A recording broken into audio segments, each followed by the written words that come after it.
Hello Team Grant, blessed morning!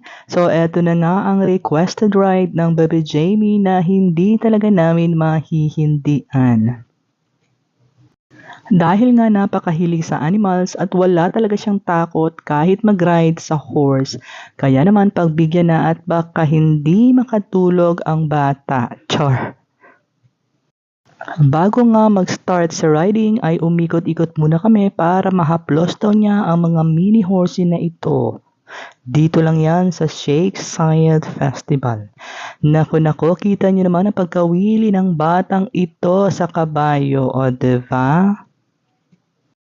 Pilit din niyang pinapakain pero nabusog na ata ang mga kabayo sa iba't ibang bata na pinakain siya ng pinakain maghapon. Char! Nakakatuwa at amazed din naman ang nagagandahang mini horses na ito talaga. At pati ako ay sadyang nawili. At eto na nga, at sakay-sakay na ng kabayo ang bebe na yan. Nung una nga ay pinapili ako ni kuya kung sa maliit ba na horse or malaki. At sinabi ko ay maliit. Pero nung si Daddy Jimmy na ang tinatanong ulit, ay nako sa malaki nga daw niya gusto.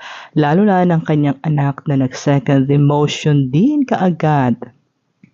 Naku, wait lang at may pa-photography ang Bebe Jamie na yan, o diba? Last year ay sumakay na siya dito kaya naman nung makita niya ulit ito ngayon ay humirit ng bongga naman. Last year nga ay 30 dirhams, 7 ikot lang ito. Pero ngayon ay syempre tumaas na 50 dirhams na siya. Pero wag ka, meron na siyang free photo frame, o diba? Yung ngiting hindi talaga mawalay-walay sa mukha ng anak ko habang nakasakay at sobrang excited talaga niya. Kaya naman, nahawa din kami ng Daddy Jimmy at nakikisali nga sa photos and videos niya. Naku, may balak atang mag-equestrian itong batang ito. Sobrang hilig talaga naman sa horsey, o diba? Ako ang naaawa at nahihilo para sa horsey na ito na ilang bata na kaya ang nagpaikot-ikot at sumakay sa kanya. Naku, ayan at extra nga ang mami makivideo sa aking baby girl na iyan, o diba? Nakakatuwa naman talaga ang horsey ride na ito dito sa Shake Science Festival.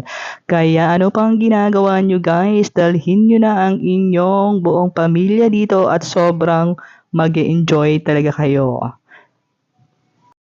Anyway guys, thanks for watching. God bless you all.